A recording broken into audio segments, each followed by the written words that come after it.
time for smart risk. You already know how to spot setups and manage risk. Every trader eventually asks, how do I make my capital work harder without losing control? The answer lies in leverage and margin. In this lesson, I'll show you how to calculate them, use them wisely, and avoid the hidden traps behind every leveraged trade. Leverage allows you to control a large trade with a small amount of money. It magnifies both gains and losses, so knowing how it works is key to survival. Margin is the portion of your own money that your broker sets aside when you open a trade using leverage. It's like a security deposit that lets you control a much larger position than your account balance alone would allow. For example, if you want to open a $10,000 trade with 10-to-1 leverage, your broker will require $1,000 in margin. That $1,000 stays locked while the trade is open. It's not a fee, but it's money you can't use elsewhere until the trade is closed. To calculate margin, use margin equals position size divided by leverage. It tells you how much of your capital will be locked when you open a trade. Say you want to trade $60,000 worth of EURUSD with 20-to-1 leverage. Margin equals 60,000 divided by 20 equals $3,000. That's how much gets locked from your account. What's the margin? You want to open a $40,000 trade using 25-to-1 leverage. What's the correct margin? $4,000, $2,600, $1,000, $2,500.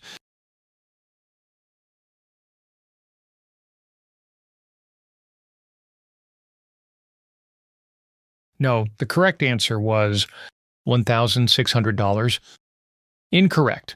With 25-to-1 leverage, your margin is $40,000 divided by 25 equals $1,600. That's the amount your broker will hold while the trade is active. The higher the leverage, the less margin you need, but it also means that every small price move has a much greater impact on your account. That's because leverage doesn't just shrink your margin, it increases your exposure. Trade exposure is the full value of the position you're controlling, not the small margin your broker holds. For example, with just $2,000 in margin and 25-to-1 leverage, you're actually exposed to a $50,000 position. That means gains and losses are calculated on the full $50,000. Leverage doesn't just magnify your position size, it magnifies your risk. A 1% move on a $50,000 position equals a $500 swing. If you only have $5,000 in your account, that's a 10% hit. With high leverage, your gains and losses are based on your full trade exposure, not just the margin you use to open the trade. Yes, you're right. Exactly.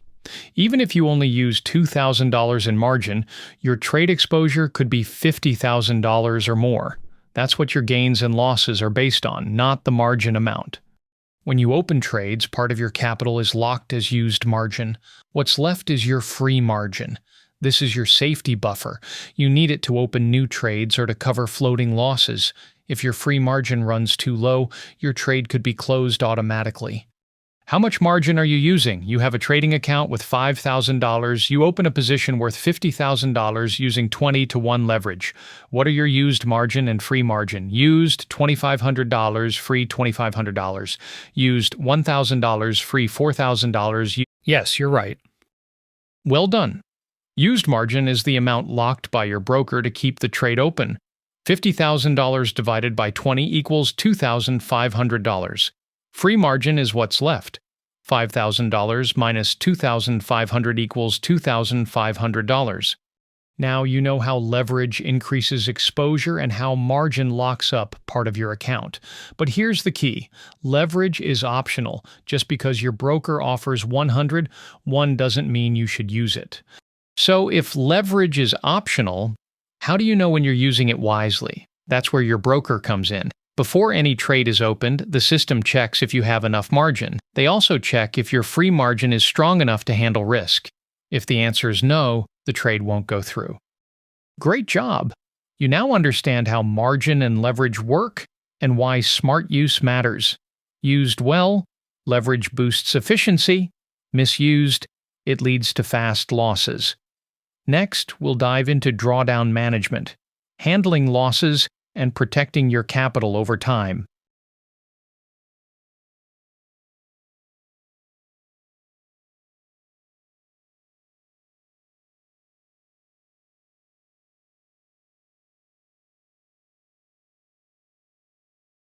How to manage drawdown. Losses are part of trading, but how you handle them defines your long-term success. In this lesson, you'll learn what drawdowns are, why they matter, and how to manage them without losing control of your strategy or emotions. A drawdown is the decline in your account from a peak to a low point before it recovers. For example, if your account drops from $10,000 to $8,500, that's a $1,500 or 15% drawdown. It measures how much your account pulls back during losing streaks. Drawdowns are normal. Even great strategies go through losing streaks, but if your drawdowns are too deep or happen too often, it may be a sign that your risk is too high or your system needs refinement. There are two types of drawdowns. Absolute drawdown. The amount your account has fallen below its starting balance. Maximum drawdown. The biggest drop from any peak to a low point during a given period. This is the key risk metric traders watch. For example, if your account started at $10,000 and dropped to $9,200 before rising again, your absolute drawdown is $800. 1. If your account grew to $12,000 before falling to $9,200, your maximum drawdown is $2,800. 2. Drawdowns are more than just numbers.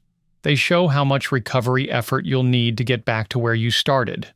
What makes them dangerous is that the deeper the loss, the harder the recovery becomes, not in a linear way, but exponentially. Let's break it down. If your account drops 10%, you only need an 11.1% gain to get back to the original balance. That's manageable. But if your account drops 50%, you now need a 100% gain. You have to double your account just to recover that loss. Quick task. What's your drawdown level? Choose the drawdown level to see how it reflects your risk control.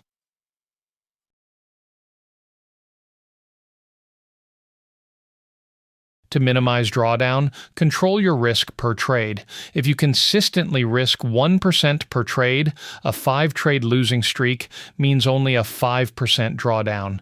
If you risk 5% per trade, the same streak cuts your account by over 25%. Avoid overleveraging. Using too much margin or large position sizes increases the size of every loss. That makes drawdowns deeper and harder to recover from. Keep your win rate 1 and risk-reward ratio 2 in balance. A high win rate with a poor risk-reward setup can lead to deep drawdowns when a few losses hit. A balanced edge with consistent R multiples helps smooth the equity curve. Set a personal max drawdown rule. For example, if your drawdown hits 15%, you pause trading. This gives you time to review your trades, recenter emotionally, and protect your capital from further damage. Knowledge check. Avoiding deep drawdowns. Choose 3 effective ways to reduce the risk of deep drawdowns in your trading.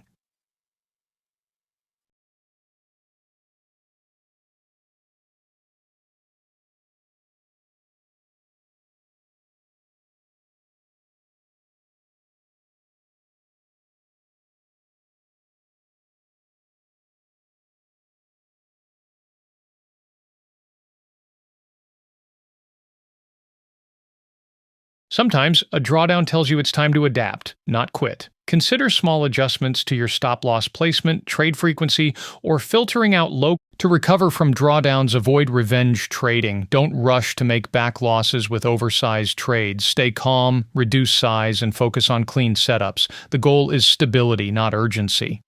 Sometimes, a drawdown tells you it's time to adapt, not quit. Consider small adjustments to your stop-loss placement, trade frequency, or filtering out low-quality setups if drawdowns repeat. Use a journal to track how you felt during drawdowns. Include notes like mistakes you made, when you exited early or held too long. This helps you separate emotional patterns from strategy flaws. Time for a quick quiz. A trader with a $20,000 account is down 15% after a losing streak. They plan to double their next position size to make it back faster. What's the best response to this situation? It's normal to take bigger risks after a losing streak. Yes, you're right. Correct. The trader is overreacting to a drawdown by increasing risk. Instead, they should pause, review their strategy, and return with discipline. Chasing losses often leads to bigger drawdowns.